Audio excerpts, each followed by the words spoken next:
Right. Had technical problems getting this on. Bloody hell, I'm not going to bother with you with because even I won't be interested in the future.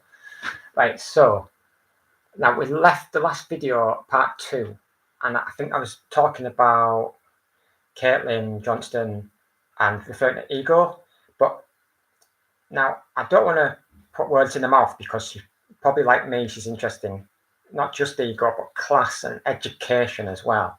Because there's an obvious overlap between being educated and being less ego obsessed. I mean, if your ego presents yourself with problems, so being sort of like getting more educated, you see through that within yourself. So there's this overlap between education, class, and ego, so to speak, and also like resolving problems for people at the bottom overcome some of that ego in them as well. They don't scapegoat as much, for instance. And also, I think that people are generally speaking cooperative. And so a lot of the problems are from the top, putting the poison in people's minds, the repetition that I've gone on about, the repetition, the agenda setting repetition, going over and over and over and over and over and over. And so people become parrots, and then they're getting the herded cages, the terms that are given from the top, the gender mantras from the top, the labels, so the people parrot those. And some of that's from lack of education. They don't see through it. They just think, oh yeah, that's all just happens randomly. But it doesn't.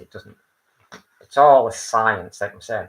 So but nevertheless, this ego thing that Caitlin Johnston goes on about, I do not want to put words in her mouth because I'm sure she would, if she was here, she'd be saying that she definitely goes along with the education and class stuff. But let's just read a bit more of the ego point out.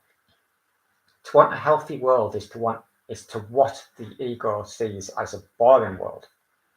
No, I'll repeat. To want a healthy world is to want what the ego sees as a boring world.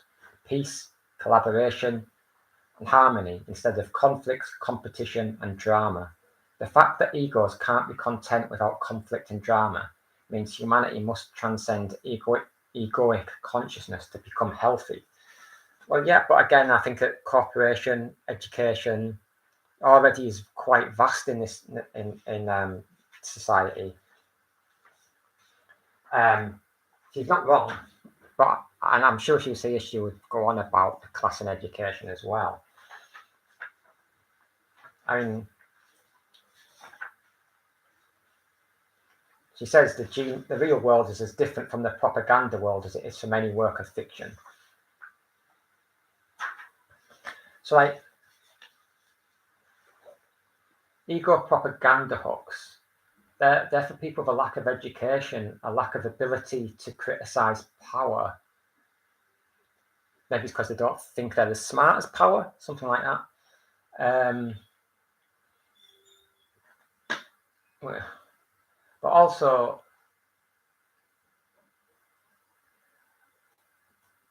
in some cases, the people that are propagandized by power are actually not actually any better morally than the power, so they will definitely latch onto it because morally they're not better. So they're therefore, that's also a lack of education now.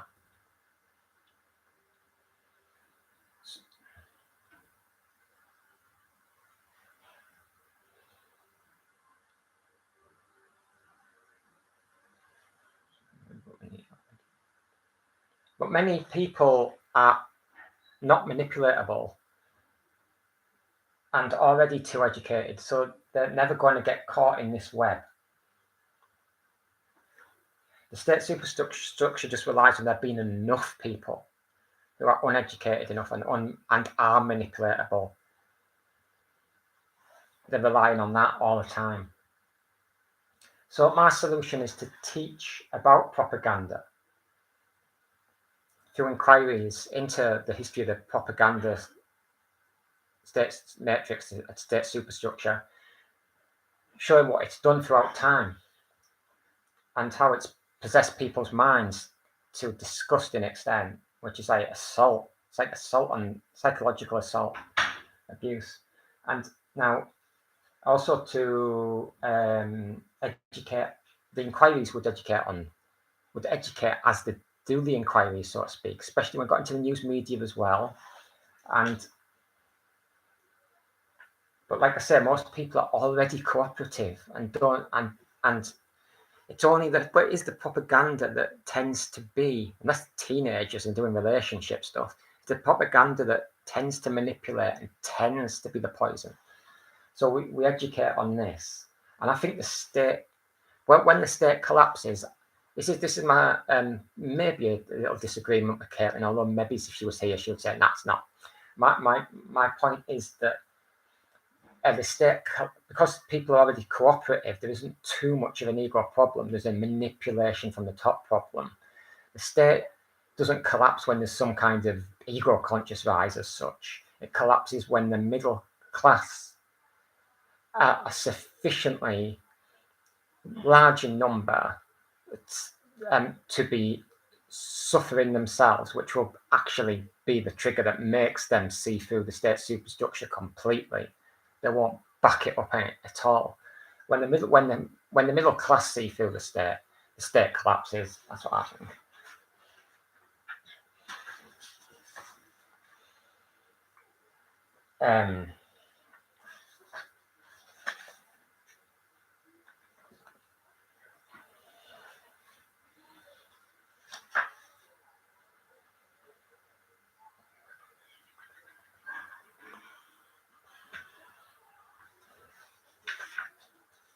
So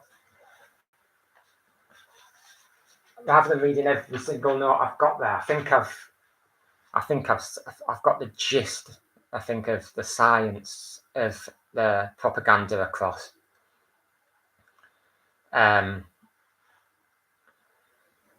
It's real. I think it's highly immoral to a point of being criminal. It's like psychological assault on millions of people. It is terrible. It's because it's for the benefit of a clique, and it's not for the benefit of us to be propagandized.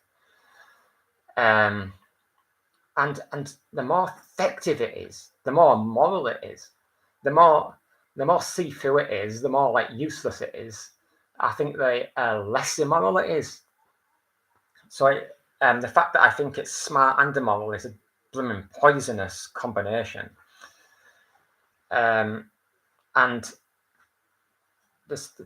think the state superstructure isn't, like I say, it requires seeing through it's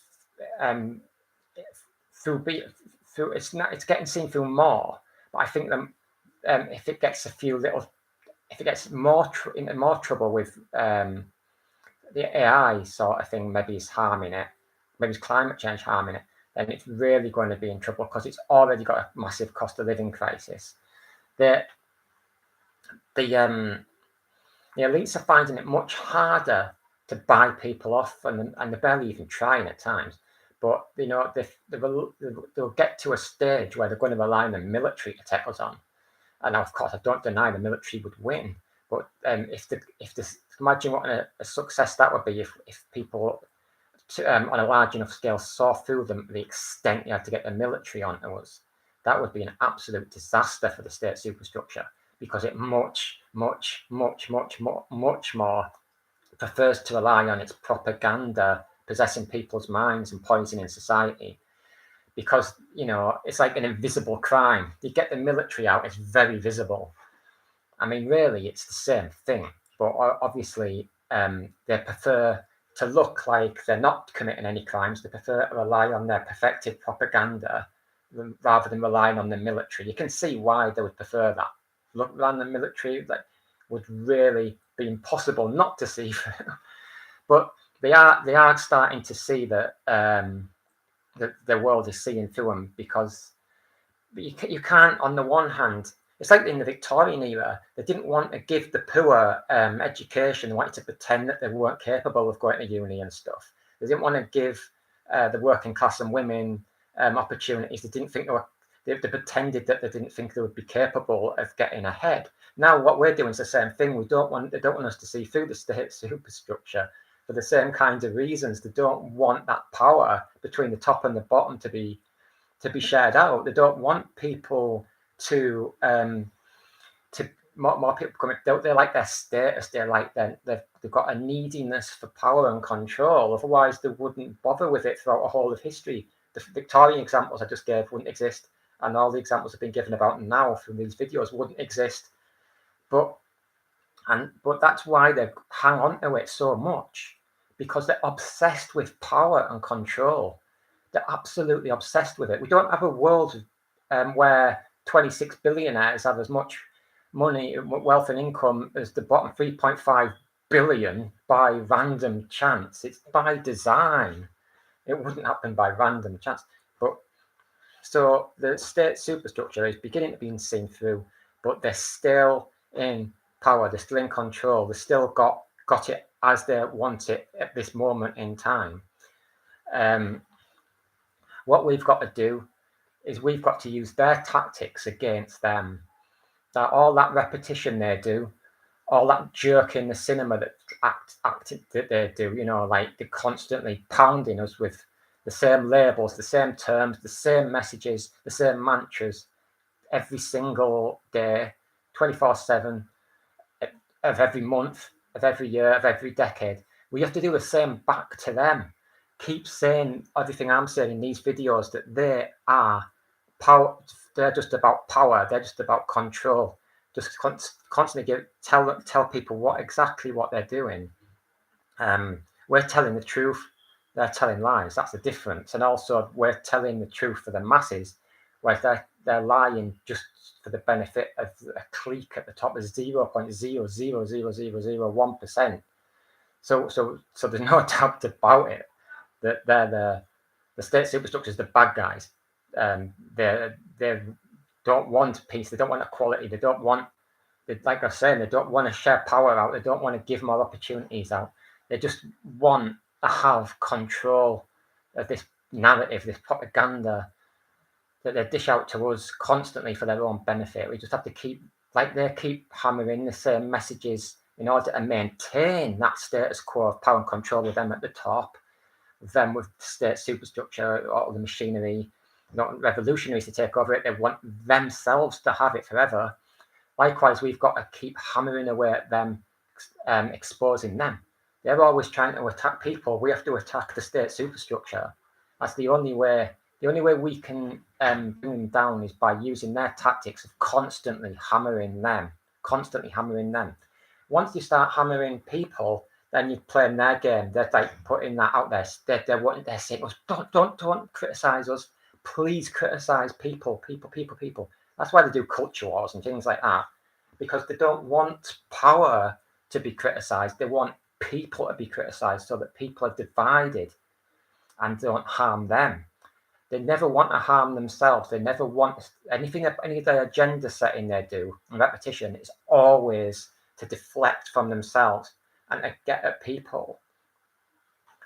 The times there is criticism of them, it's like almost unavoidable for them. It's like so blatant. Whereas with things like with what they want to agenda set with, that is just what they do permanently, and it is always again on their terms. We just have to fight back. We just have to keep fighting back, because there's no chance that they will ever voluntarily say, okay, with just a little bit of criticism we're going to fold. They'll never do that. No state superstructure, no power has ever given up power voluntarily. Ours are no different. They're just the same as ever. So that's what we have to remember. So we have to keep playing their game in order to win this war between the elites and us. End the video.